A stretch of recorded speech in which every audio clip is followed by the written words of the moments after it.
It's just a delight to be here tonight. Now, 85 years ago in that YMCA, 24 men heard speeches about the power of communication, the power of public speaking for the ordinary person. I wonder what they would think if they would have known that this spun off and rippled out to affect 4 million people in 85 years. We never know what that ripple effect, one meeting or one idea or one principle might have. Of course, Dr. Smedley had a glimpse of this before he passed in 1965. He received keys to cities in the United States, in Europe, and in Canada. And then when he had turned that first spade full of dirt at the first World Headquarters building in Santa Ana. But I think even he would be surprised of the growth in the last 44 years. Often we don't realize what the results might be because of our actions. Little did I know the ensuing results would be when I made that phone call to find out what Toastmasters was all about. Now, many of you have heard my story, but for those of you who haven't, I want to tell you how I happened to join. As was said in the introduction, I worked for the Navy Research and Development Center. Now, this was during the Cold War in the late 60s, early 70s. The Navy had just developed a new torpedo, and in testing the torpedo, they found out that it was not hitting the target. At first, they thought that it was the guidance system in the torpedo. Then they found out on further testing that it was the sonar systems aboard Navy ships that guided that torpedo in the wrong direction. So offshore facilities in both the Atlantic and Pacific were set up in order to test the sonars aboard Navy ships. I was given the task of having a data bank with all of that data so that I could correlate it and do testing with it and send it to the Navy Department for their observation and tell them how the fleet was going. In order to do that, these test ranges had to take the data in the same way, they had to analyze it the same way, and they had to report it the same way. The boss told me to get out to those ranges and tell the male engineers how to do it. Now, in the 1970s, a woman did not go out to train male engineers. And I'll tell you, that was rough. I knew my business, but I had to prove myself over and over again.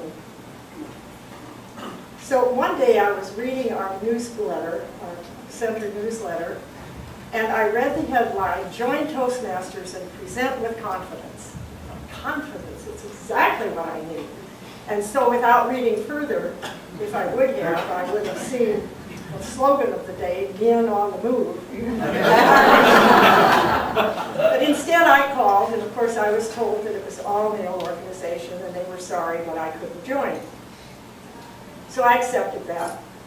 And then I had a phone call about 2 weeks later saying that the president had discussed this at the club and the members had voted to accept me as a member.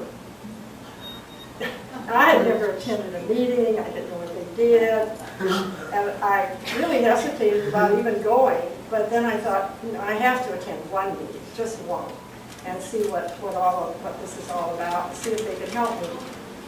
I went, and of course when I saw the program in action, I joined. They sent my application into World Headquarters as H. Blanchard. And we were kind of surprised when World Headquarters came back and said we need a first name for H. Blanchard. I remember the president turning to me and saying, "Helen, what male name would you like for sort of name?" I have to admit, I had never given that a bit of thought. So while I was mulling over male names and rejecting them, Herman and Henry, one of the members said, "Why don't we name her?" So they devoted table topics at the next meeting to naming H. I had given my icebreaker so that membership knew something about me, and the winner wove a delightful little story about the fact that my maiden name was Palace. I liked poetry. I looked Grecian, and I think he mentioned something about Helen of Troy, so why not Homer? So I was Homer until November of 1971, when women were allowed in federal clubs. And of course, in August of 1973, women were allowed in all of those clubs that changed their bylaws to admit them. That was my entrance into Toastmasters, and believe me, when I gave that first speech in the Communication and Leadership Manual, the icebreaker, I had no idea at all that I would be breaking the ice in the leadership area. I had no idea that ripple effect, that I would be helping to open the Toastmaster membership door for so many dedicated, capable women. As I said, this was 1970, 5 years after Dr. Smedley left us. I so wish I could have had the honor of knowing him. However, I've been friends with many men who did know him. One was Roy Graham, perhaps many of you remember Roy. We worked together in a few situations, and he used to tell me about the good old days, when the men had the meeting in the parlor and the women were in the kitchen baking cookies and making coffee to serve them after their meeting. He enjoyed doing that so much. But through the men that I knew who knew Dr. Smedley, I became so impressed with this gentleman who gave us this remarkable organization. Now, he might have followed the path that so many of others did at Dale Carnegie and made this a for-profit business, but instead he gave us all this tremendous gift. So here we are celebrating 85 years of Smedley Club #1. I was thinking of the ripple effect that this club has had on its hundreds of members through the years. As we think of the power generated because of that meeting so many years ago, let us also be aware of our actions that might have ripple effects.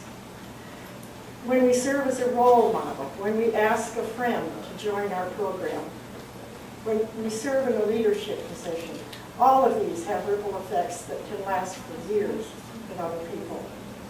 So in closing, I want to congratulate the members of this very, very special club that over the years have helped so many work toward their full potential.